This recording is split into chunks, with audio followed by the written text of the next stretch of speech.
courtroom has spoken, and what it revealed has sent shockwaves across the nation.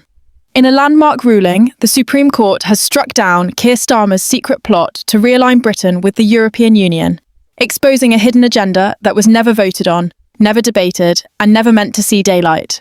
For months, Starmer painted himself as the sensible leader, the guardian of democratic values. But behind closed doors, he was orchestrating a stealth return to EU control, dodging Parliament, deceiving the public, and dismantling Brexit in silence. Now his covert scheme has been torn apart by the highest judges in the land, and the political fallout is unlike anything Westminster has seen in years. The Supreme Court's judgment didn't merely criticise, it condemned. In a scathing verdict that has rattled the very foundations of Labour's leadership, the court ruled that Keir Starmer's quiet moves toward EU regulatory alignment were unlawful, undemocratic, and unconstitutional. Documents reviewed by the court revealed what many feared but few could prove, that Starmer, backed by a tight circle of pro-EU advisers, had been laying the legal groundwork to shift British laws back in line with Brussels, without public disclosure, without a single vote in Parliament, and without even informing many of his own MPs. The plan, cloaked in phrases like technical cooperation and economic harmonisation, was anything but technical. It was a calculated effort to override the Brexit mandate through administrative manipulation. What the court exposed was not just a violation of legal process, it was a betrayal of democratic trust. From the outside, Starmer presented a calm front, an image of reason and maturity. But inside Whitehall, the story was far more sinister. Confidential memos, exposed in court, showed Starmer's team had already begun drafting frameworks that would see British industries gradually adopt EU laws again, starting with food safety, environmental standards, and trade certifications. These changes, the documents revealed, were being discussed with EU officials behind the scenes and were planned for phased implementation over the next 18 months. None of these moves had received parliamentary scrutiny. None were put before the electorate. They were buried deep within bureaucratic language and legal footnotes, deliberately designed to escape public detection. The Supreme Court wasted no time. In its ruling, it accused Starmer's team of attempting to exercise executive authority in areas that required full legislative approval. It declared the actions incompatible with constitutional norms and highlighted that treaty-like commitments were being made without informing the Commons. The language was severe. The ruling described the plot as an overreach of power, a denial of legislative oversight, and a direct affront to the democratic process. For Starmer, it was more than a legal defeat. It was the unmasking of a secret campaign that undermined his entire political image. The immediate reaction was explosive. Labour headquarters descended into panic as MPs scrambled to understand the scope of the damage. Many claimed they had no knowledge of the alignment plan.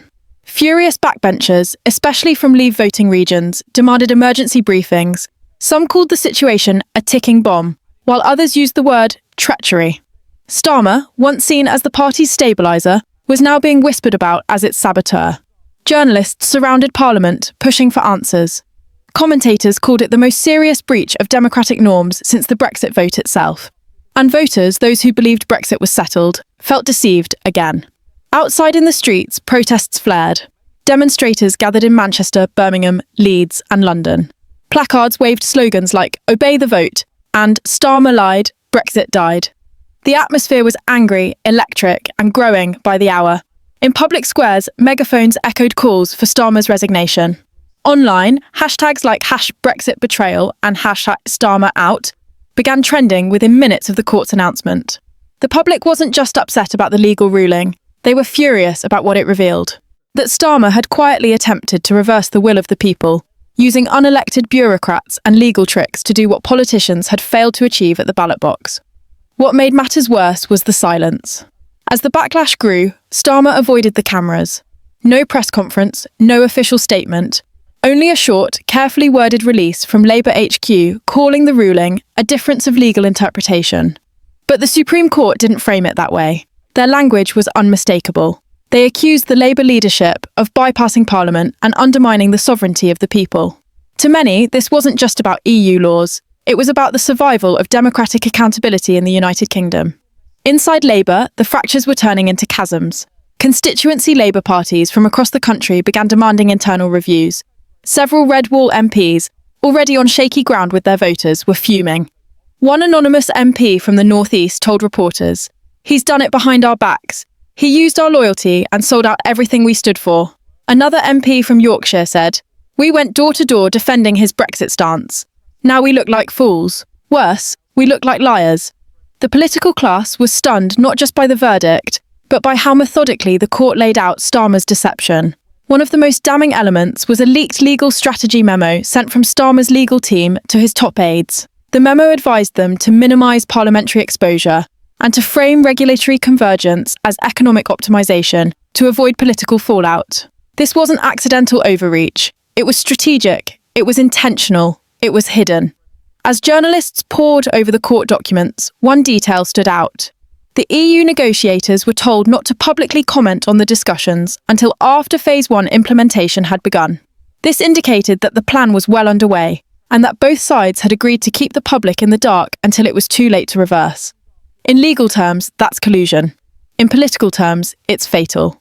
Now the question looming over Westminster is no longer what happened, but what comes next. Labour's leadership is under siege. Whispers of a no-confidence motion are already circulating. Party grandees are holding emergency meetings behind closed doors. And while Starmer remains holed up, avoiding public scrutiny, the movement against him is growing by the hour. His opponents within Labour see a chance to strike. His allies are fleeing, and the country is watching every move. The political firestorm ignited by the Supreme Court's ruling has not only fractured the Labour Party, it has thrown Keir Starmer's leadership into existential crisis. While Number 10 scrambles to control the damage, Starmer's allies are either falling silent or jumping ship. Cabinet whispers have turned into open revolt, and the party that once stood unified under a banner of stability now resembles a house in freefall. Starmer, whose entire political persona was built on a promise of integrity and legal precision, is now facing accusations of deceit, elitism, and betrayal, not from fringe opponents, but from within his own parliamentary ranks. The heart of the rebellion is beating loudly in the Red Wall. These constituencies, many of which flipped to the Conservatives in 2019 and were painstakingly won back under Starmer's promise to respect Brexit, now feel manipulated. Local party chairs have launched emergency inquiries into Starmer's conduct. Councillors are threatening to resign. Letters of no confidence are being drafted. In town halls and community meetings, the sense of betrayal is visceral. Starmer didn't just betray Brexit, he betrayed the people who trusted him to protect it. The court's judgment confirmed their worst suspicions, that their votes were being undermined by a quiet elite with different intentions. Fueling the internal fury is a string of leaked communications from within Labour HQ. One particularly damning email, written just weeks before the court ruling, instructed shadow ministers to avoid detailed discussion of EU regulatory topics when speaking publicly, especially in areas sensitive to Leave sentiments.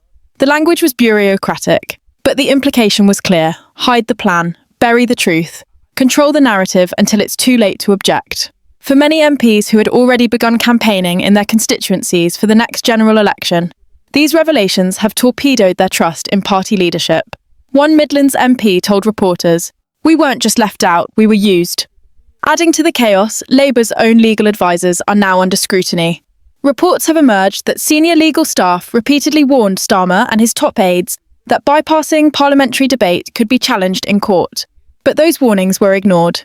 Instead, party strategists doubled down, reportedly betting that any legal dispute would remain buried in technical language and media indifference. They were wrong. The Supreme Court not only ruled against them, but laid bare the full extent of the deception. Starmer wasn't caught off guard, he was caught red-handed. Outside Parliament, the fallout is spreading. Protesters, once dismissed as fringe Brexiteers, are now being joined by moderates and former Labour supporters. In cities like Nottingham, Liverpool and Sunderland, flash demonstrations have erupted. Social media is ablaze with viral clips of Labour voters tearing up membership cards, calling phone-in shows an outrage, and demanding that Starmer step down. "He lied to us," one caller said on a BBC segment. "He looked us in the eye and said he respected the vote, and all along he was doing the opposite." The Conservative Party, sensing an opportunity, has wasted no time in weaponising the crisis. Senior Tories have taken to the airwaves, accusing Starmer of trying to stealth rejoin to the European Union. Government ministers are calling for a parliamentary inquiry. One cabinet member described Starmer's actions as a slow-motion coup against the will of the people. Even former Remainers within the Tory ranks have denounced the move, not necessarily because they oppose EU cooperation, but because they recognise the damage done to democratic accountability. And while opposition parties are circling, Starmer's own leadership team is imploding. Two senior aides resigned quietly within 48 hours of the ruling. One leaked resignation letter described the EU alignment plan as a fatal miscalculation rooted in arrogance and isolation. More damning still, insiders claim that Starmer refused to hold a crisis meeting with his full shadow cabinet in the aftermath of the verdict, fearing that the room would erupt in fury. Instead, he reportedly spoke only to a small inner circle, further deepening suspicions that transparency was never part of the plan. Meanwhile, Labour donors, some of whom have bankrolled the party for decades, are starting to ask tough questions. At least 3 major donors have suspended contributions until a full and independent review of the party's EU policy is conducted. Financial pressure, political mutiny, public outrage, it's a perfect storm. And at the centre stands Keir Starmer, silent, immobile, surrounded by a crumbling facade. Labour's national polling has already begun to feel the tremors. Early numbers from internal party polling show a 6-point drop in key battleground constituencies. Among Leave voters who previously leaned Labour, trust in Starmer has collapsed. One pollster said, "It's not just a dip, it's a crater." Focus groups are echoing that sentiment. Respondents describe Starmer as two-faced, disconnected, and secretive. The damage isn't just reputational, it's structural. A leader cannot campaign on integrity after being exposed by the Supreme Court for violating constitutional principles. The media, sensing blood, has begun turning up the pressure. Even traditionally sympathetic outlets are now calling for Starmer to address the nation. The Guardian's editorial board published a rare rebuke, stating that the Labour leader owes the country an explanation and a reckoning. Commentators across the spectrum agree that silence is no longer sustainable. With each passing hour, Starmer's refusal to face the public only confirms the perception that he has something to hide. And then the second resignation hit. This time, it was a senior Labour whip, a figure known for loyalty and discretion, who stepped down with a blistering statement. "This party cannot preach democracy while practicing deception. The people voted for independence, not interference. We failed them." That resignation triggered a cascade of reactions online and within the PLP. A group of Labour MPs is reportedly preparing a formal motion of no confidence to be brought forward in the next parliamentary session. While party rules make a leadership challenge difficult outside specific conditions, the momentum is growing. Behind the scenes, alternative candidates are already positioning themselves, some from the traditional left, others from the centre-right faction Starmer once relied on. What's emerging isn't just a political crisis, it's a leadership vacuum. In the span of days, Starmer has gone from Labour's unshakable figurehead to a liability dragging the entire party into electoral peril. And the deeper the crisis digs in, the more apparent it becomes that this isn't going away. The court ruling wasn't just about EU alignment, it was a litmus test for honesty, process and respect for voters. Starmer failed on all 3 counts. As the next parliamentary session looms, the nation waits. Will Starmer finally speak? Will Labour expel its own rot or double down on damage control?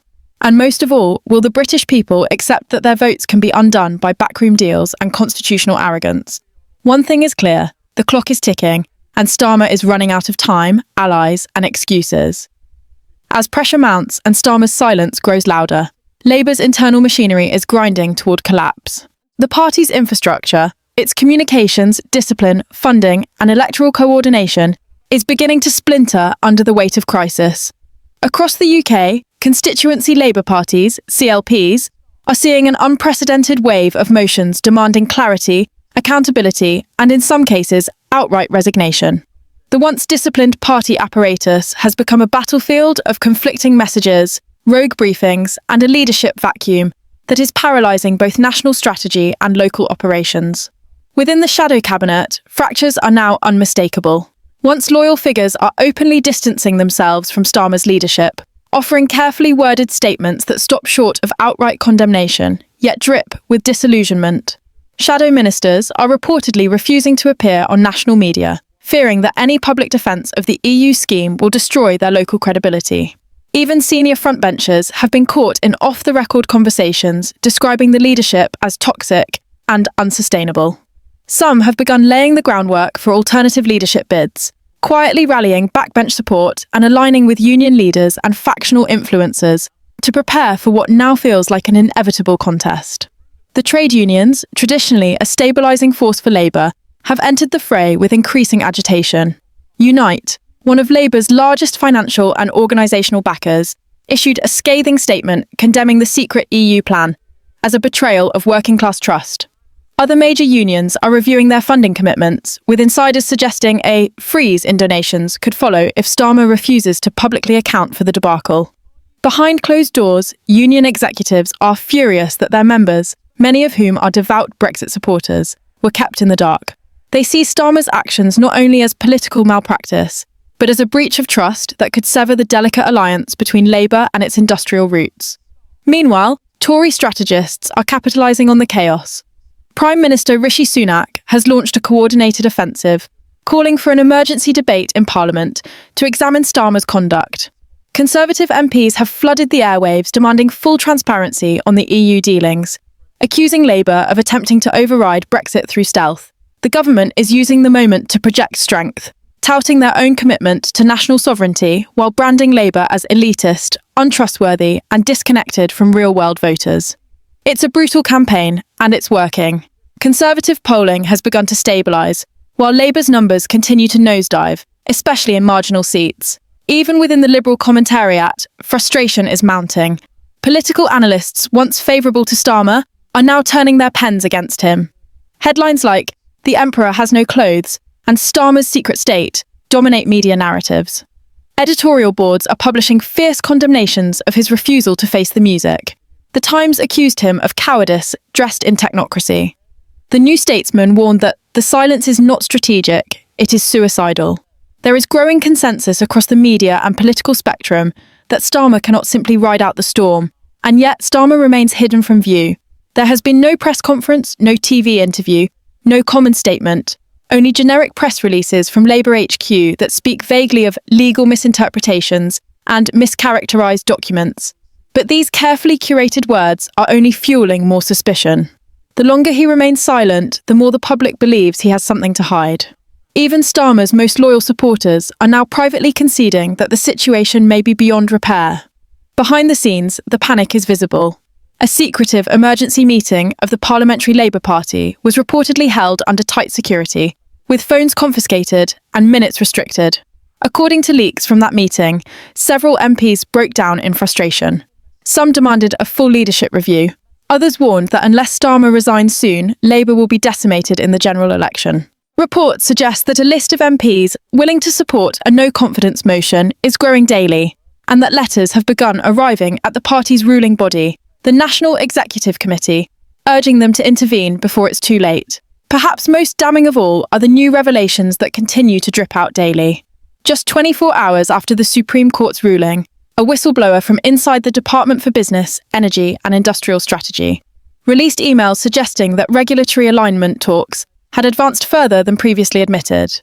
These emails referenced draft timelines, implementation frameworks, and even joint UK-EU task forces that were allegedly formed without any formal parliamentary notification. If proven true, it would mean not just deception, but an active effort to bypass the UK's democratic processes, using institutional loopholes and administrative secrecy. The mood in Westminster has turned from outrage to anticipation. The question is no longer whether Starmer will be held accountable, but how and when. Calls are growing for a public inquiry, with MPs demanding the release of all documents, communications and legal advice related to the EU plan. Prominent voices in the Lords are backing the demand, with crossbench peers describing the situation as a constitutional failure of the highest order. The possibility of a full-blown parliamentary investigation is becoming more likely by the hour. In this escalating maelstrom, Starmer's allies are dwindling. Once hailed as Labour's great stabiliser, his refusal to address the controversy has made him look aloof and unaccountable. Even centrist voters, those who saw him as a rational alternative to Conservative turbulence, are now questioning his motives. Focus groups reveal a sharp decline in voter trust. One participant in a Manchester session summed up the mood succinctly. "He promised stability but gave us secrecy. That's not leadership, that's betrayal."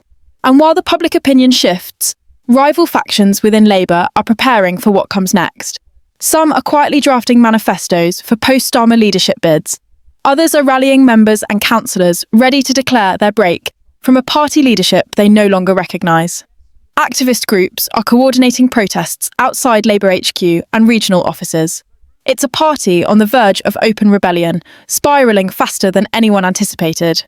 Even Labour's digital teams, tasked with managing the party's public image, are reportedly struggling to maintain message discipline. Social media posts are being bombarded with angry comments. Attempts to shift the narrative toward other policy issues are falling flat. Starmer's brand, once polished, measured, and professional, is now viewed as secretive, authoritarian, and ethically compromised. As Britain stares down an election year, the implications are monumental. Voters who were once undecided now see Starmer not as a safe pair of hands, but as a liability with something to hide.